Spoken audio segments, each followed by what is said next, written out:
एक बड़ी सुंदर एक कथा मैंने कहीं पढ़ी थी कि गौरैया पक्षी समुद्र के तट पर एक वृक्ष पर उसका घोंसला था, वहां वो रहता था। और जो वृक्ष था वो एक मंदिर के परिसर में था, समुद्र के तट पर। तो गौरैया पक्षी ने अपना संपूर्ण जीवन मंदिर में जो भी प्रसाद आदि गिर जाता था या हवन आदि की सामग्रियां जो गिर जाती थी, उन्हीं को पाकर के उसने अपना पूरा जीवन निकाला।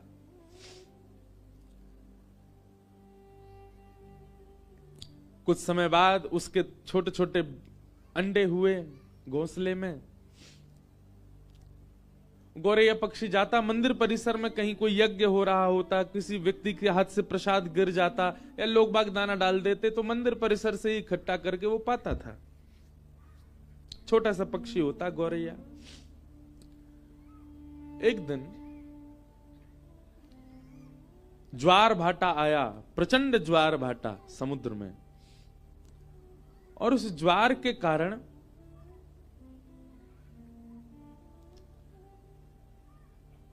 घोंसला जो वृक्ष के ऊपर था वहां तक लहरें आ गई समुद्र की, और वो घोंसला लेकर के समुद्र भीतर चला गया। गौरैया पक्षी जब लौट करके आई तो उसने देखा कि मेरा घोंसला तो चला गया।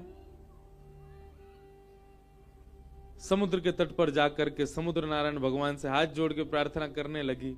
बोले, मुझे दिख रहा है मेरे बालक अभी तैर रहे हैं आपके ऊपर थोड़ी दूरी पर। मैंने कुछ बुरा नहीं किया, कुछ गलत नहीं किया, मेरे मन में किसी के प्रति दुर्भाव नहीं है। हे समुद्र नारायण भगवान, आप साक्षात भगवान के स्वरूप हो, मेरी प्रार्थना स्वीकार कीजिए, मेरे घोंसले वापस लौटा दीजिए। मेरे बालक निर्दोष हैं, अभी उन्होंने जन्म भी नहीं लिया। तो गौरैया पक्षी के उस भाव को सुन के, जिनके बालक डोल रहे ना बाहर, उनको खेलने तो दो, पर यूं के आओ थोड़ी शांत से है जाए। कोई के बालक नहीं है। मैया तेने खा ठानी मन में, बालक अपने छोड़ दिए वन में। अब बेचारी मैया यूं कह रही होगी, मैं कायकोट के जाऊं, जगह तो बड़ी मुश्किल से मिली। तो गौरैया पक्षी जब समुद्र नारायण से प्रार्थना करने लगी और अपने भाव कहने लगी, तो वैसे तो समुद्र कभी प्रकट होते नहीं, पर आज प्रकट हो गए। और प्रकट होकर के समुद्र नारायण बोले हंसते हुए, गौरैया पक्षी, तुम मुझसे प्रार्थना तो ऐसे कर रही हो जैसे तुम्हारा कोई अस्तित्व है दुनिया में। तो गौरैया बोली, मतलब? बोले, जितने जीव पृथ्वी पर रहते हैं ना, उससे कई लाख गुना ज्यादा जीव मेरे अंदर रहते हैं। इस प्रचंड ब्रह्मांड में कोई तुम्हारी आवाज सुन भी रहा है? तुम्हारा कोई अस्तित्व है जो तुम प्रार्थना कर रही हो मुझसे? तो गौरैया पक्षी बोली, कहीं ना कहीं मेरे प्राण हैं और मैं जीवित हूं, इसका मतलब मेरा अस्तित्व है, मैं कह सकती हूं आपसे। समुद्र नारायण जोर से हंसने लगे। बोले, राम जी प्रचंड सेना लेकर के आए थे, खूब प्रार्थना करी, तब भी मैंने मार्ग नहीं दिया। गौरैया बोली, तो अंत तो गत्वा क्या किया ये भी पूरी दुनिया को पता है, सेतु बना दिया आपके ऊपर। समुद्र बोले, सीधी बात है, मैं घोंसले वापस नहीं लौटाऊंगा, मेरा कोई स्तर है, मैं साक्षात ऐसे कोई चलता फिरता व्यक्ति नहीं, किसी की भी बात सुनकर के उसकी मनवांछित इच्छा पूरी करूंगा। मैं प्रचंड समुद्र हूं, इस पृथ्वी पर सबसे बड़ा राज्य मेरा है, और एक छोटे से पक्षी की बात सुनकर उसका घोंसला लौटाऊंगा मैं? गौरैया पक्षी बोली, आपको वैसे तो लौटा देना चाहिए, पर फिर भी आप जिद करेंगे तो फिर मैं भी जिद पे आ जाऊंगी। तो समुद्र नारायण और ऐसे, तुम जिद करके क्या करोगी? बोले, मैं आपको सुखा दूंगी। समुद्र नारायण खूब हंसे। बोले, अच्छा है, अपने अहम में ही रहो तुम जीवन भर। छोटी सी पक्षी, दिखती भी नहीं हो तुम, एक लहर में भीतर ले जाऊंगा, और मुझसे कह रही हो मुझे सिखाओगी? गौरैया बोली, हाँ मैं सुखा दूंगी। कैसे सुखाओगी? तो गौरैया पक्षी जावे छोटी सी वो छोटा सा वो पक्षी, इतनी सी उसकी चोंच, फिर वहां खला के फिर लौट के आ जाए। समुद्र नारायण हंसने लगे, बोले लगे रहो, बहुत बढ़िया, ऐसे जीवन निकल जाए तुम्हारा। बोले जितना तुम अपनी चोंच में भर रही हो ना, उससे करोड़ टन ज्यादा जल हर प्रतिक्षण मेरे अंदर आ रहा है, नदियों का। कोई फायदा नहीं है, कोई अस्तित्व नहीं है इसका। गौरैया बोली चाहे कुछ ना हो, पर मैं तुमको सुखा के मानूंगी। समुद्र नारायण बोले लगे रहो, हम जाते हैं। समुद्र प्रस्थान कर गए और गौरैया लगी अपनी चोंच में भरे जल, फिर दूर जाके फिर खलावे, फिर लौट के आवे, फिर भरे जल, फिर दूर जाके खला के फिर आवे। उस पक्षी को देख करके गौरैया पक्षी जो समाज था ना, सब में चर्चा होने लगी और सब आपस में सोचने लगे हमारी प्रजाति की छोटी सी पक्षी, इसने कितना बड़ा बेड़ा उठाया समुद्र को सुखाने का, जो कि असंभव है, पर अपने हक के लिए लड़ रही है। हमें इसका साथ देना चाहिए। 2-3 दिन बाद देखते देखते 1 से 2, 2 से 200, 200 से 2 लाख, 2 लाख से 2 करोड़ गौरैया पक्षी हो गए। वहां विश्व भर के जितने पक्षी थे सब आ गए, सब अपनी चोंच में समुद्र का जल भरें और जाकर के खिला दें। समुद्र और हंसने लगे, बोले वाह, कर लो आप लोग अपना प्रयास। पृथ्वी पर जितने गौरैया पक्षी हैं सब आ गए समुद्र को खिलाने के लिए, लेकिन फिर भी कोई समुद्र पर फर्क तो पड़ना नहीं था। गौरैया पक्षी के इस प्रयास को देख करके अन्य पक्षी समाज ने भी विचार किया कि हैं तो ये भी पक्षी, हम भी पक्षी, हमें इनका साथ देना चाहिए। तो तोताओं का समाज, कबूतरों का समाज और जितने भी उड़ने वाले पक्षी हैं सब अपने अपने परिवार और समाज को लेकर के आ गए और सब लगे चोंच में जल भरे और ले जाके दूर खला में करोड़ों अरबों खरबों की तादाद में पक्षी अपनी चोंच में जल भर भर के ले जा रहे हैं और दूर खिला रहे हैं। नारद जी पृथ्वी पर आए, बोले भैया ये क्या कर रहे हो आप लोग? बोले समुद्र को सुखा रहे हैं। नारद जी भी हंस रहे, बोले ये हो सकता है कभी? कभी नहीं हो सकता। समुद्र को कोई नहीं खिला सकता, कोई नहीं सुखा सकता। तब पूरी कथा नारद जी को बताई। बोले हम जानते हैं कि हम समुद्र को नहीं सुखा सकते, पर समुद्र का अहंकार हमको तोड़ना है। हम लगे, हम भले अपने प्राण त्याग दें, पर पीछे नहीं हटेंगे, करेंगे।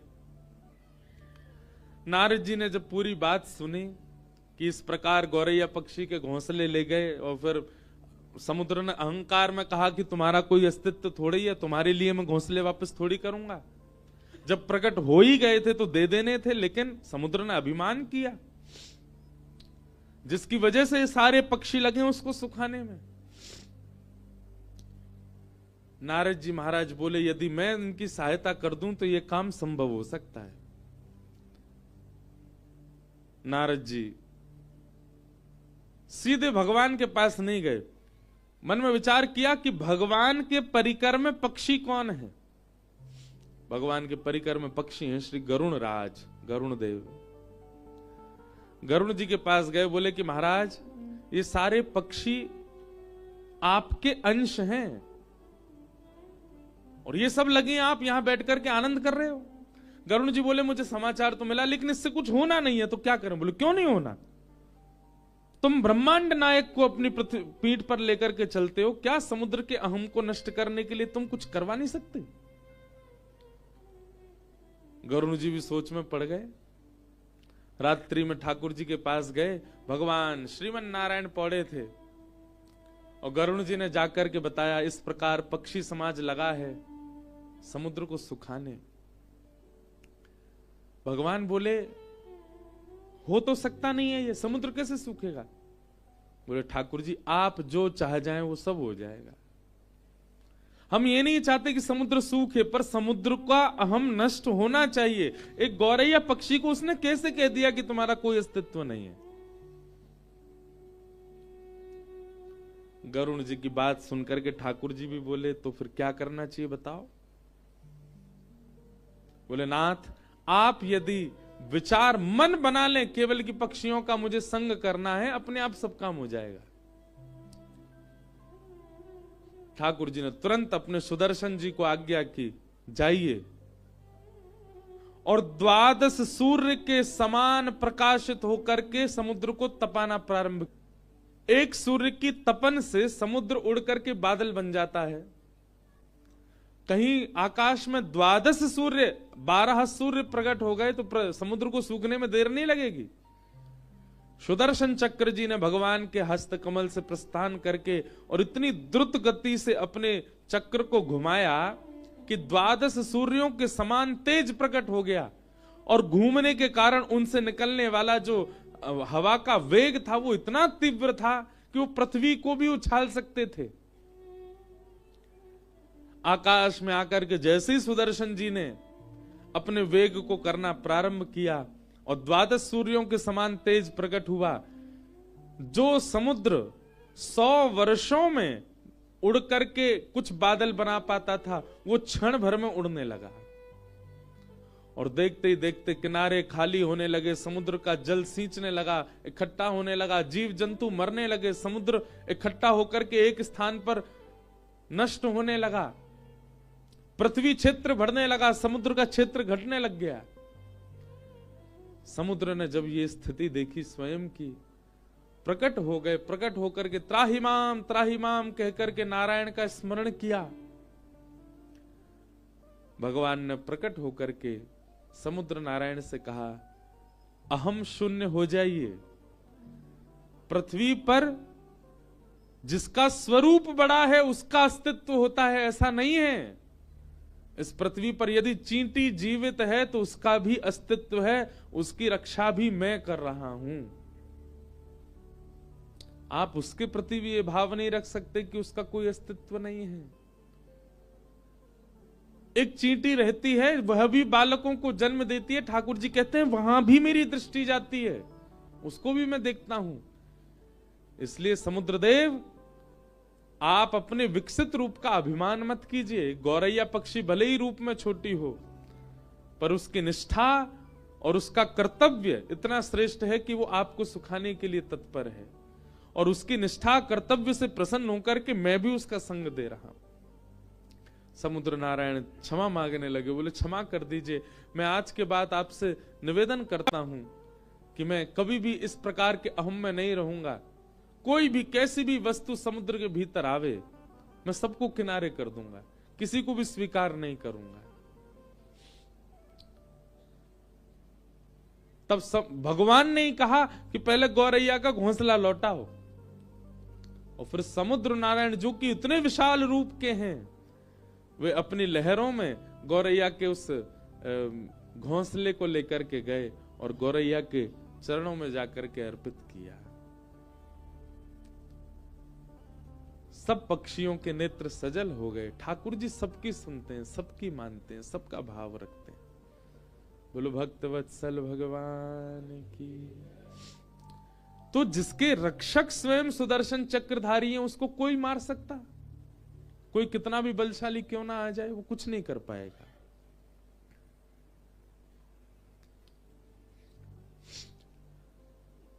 सोते हुए 5 पांडवों को मारने के लिए अश्वत्थामा गए, पर भगवान पांडवों को लेकर के कहीं और चले गए। द्रौपदी के 5 पुत्र मार दिए। अश्वत्थामा पकड़ा गया, और अश्वत्थामा को मारने के लिए अर्जुन ने जब सबके सामने प्रस्तुत किया, तो द्रौपदी ने अश्वत्थामा को मुक्त करने के लिए आज्ञा की, निवेदन किया। भगवान ने द्रौपदी के इस दया भाव को देखकर के द्रौपदी को नाम दिया कृष्णा। अश्वत्थामा ने अपनी मृत्यु का बदला लेने के लिए, अपने ऊपर हुए अपमान का बदला लेने के लिए ब्रह्मास्त्र छोड़ दिया। उत्तरा के गर्भस्थ शिशु को मारने के लिए जब ब्रह्मास्त्र छोड़ा, उत्तरा दौड़ी दौड़ी भगवान की शरण में गई, और भगवान ने उत्तरा के गर्भ में प्रवेश करके जिस बालक की रक्षा की, वही बालक है परीक्षित। हमारे पूज्य गुरुदेव भगवान एक बहुत सुंदर बात कहते हैं कि भगवान ने गर्भ में जाकर के परीक्षित की रक्षा की। ऐसा कौन सा गुण है परीक्षित में जिसके लिए ठाकुर जी ने उसकी रक्षा की? पूज्य पिताजी महाराज के गुरुदेव श्री रामानुज गुरु जी एक जगह लिखते हैं कि ठाकुर जी ने देखा इस बालक में कोई गुण हो चाहे ना हो, परंतु भविष्य में चल करके ये मेरी कथा का श्रोता बनेगा, मुख्य श्रोता बनेगा। इसलिए ठाकुर जी ने गर्भ में प्रवेश करके परीक्षित की रक्षा की। आप सब लोग विचार कीजिए, श्रवण करने वाला, सत्संग करने वाला ठाकुर जी को कितना प्रिय होता है। परीक्षित ने और कुछ नहीं किया। आप संपूर्ण परीक्षित का चरित्र देखिए। परीक्षित ने एक सुदृढ़ राज्य में रह करके राज शासन किया, जो कि पूर्व से ही व्यवस्थित था, उसको कुछ व्यवस्था करनी नहीं पड़ी। क्यों भगवान ने परीक्षित को बचाया? क्या कारण था परीक्षित की रक्षा का? क्योंकि कहीं ना कहीं ठाकुर जी जानते हैं कि वो कथा का श्रोता है। उसके कथा श्रवण करने से करोड़ों जनमानस को कथा श्रवण करने को मिलेगी, इसलिए ठाकुर जी ने उसकी रक्षा की। बंधुओं, इस बात को सुनकर के कभी कभी मुझे ऐसा अनुभव होता है, आपको भी होना चाहिए। हम अपने जीवन में कई ऐसी परिस्थितियों से बच करके आए जहां हमारी मृत्यु सामने खड़ी थी। मैंने भी अपने 27 वर्ष के जीवन में कई ऐसे अनुभव किए हैं कि जहां मृत्यु सामने थी, पर ठाकुर जी ने रक्षा की। उस समय तो ऐसा लगा था कि मेरे पुण्यों ने मुझे बचा लिया होगा, या मेरे सत्कर्मों ने मुझे बचा लिया, या ठाकुर जी की मुझ पर कृपा है इसलिए मेरे प्राण रक्षा हो गई। परंतु इस कथा को कहते हुए आज मन में भाव आता है, ठाकुर जी ने कहीं ना कहीं रक्षा इसलिए की, इससे मुझे कईयों को कथा सुनवानी है, अभी कईयों को भक्ति मार्ग दिलाना है। अभी आप सबकी भी रक्षा इसीलिए हो रही होगी, यजमानों की रक्षा भी इसीलिए हो रही होगी। ठाकुर जी मन में विचार करते होंगे, इनके यजमानत्व में कथा में इतने लोग कथा सुनेंगे, कहीं ना कहीं इसकी रक्षा करो।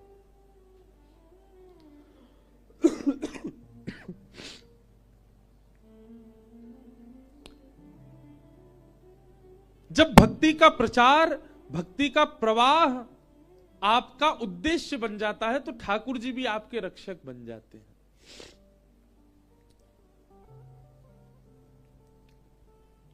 और एक बात और कहूं बंधुओं, हृदय से बहुत ध्यानपूर्वक सुनिएगा। भगवान ने हमारी रक्षा की, ठाकुर जी रक्षा करते हैं, इसको आप किस रूप में लेते हो? भैया केदारनाथ गए थे, कोहरा पड़ रहा था बहुत ज्यादा, हमारी गाड़ी खाई में गिरने वाली थी, अचानक से ड्राइवर ने ब्रेक लगा दिया, बोले पता नहीं आगे रास्ता दिख नहीं रहा। रात भर खड़े रहे, जैसे ही सुबह हुई, कोहरा थोड़ा सा छटा तो हमने क्या देखा, हम तो खाई में ही खड़े थे, जरा भी नेक आगे बढ़ जाते तो गिर जाते। महादेव ने बड़ी रक्षा की हमारी। ये रक्षा नहीं है।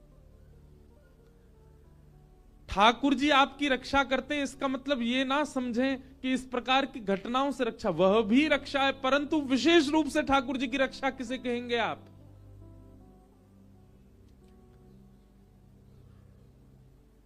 आपके सामने एक प्रस्ताव आया कि ये गलत काम करके आप करोड़ों कमा सकते हो, आप चाहते तो वो क्रिया कर सकते थे, पर आपने करोड़ों को ठुकरा करके सही कार्य चुना, गलत काम नहीं चुना। ये ठाकुर जी ने आपकी रक्षा की।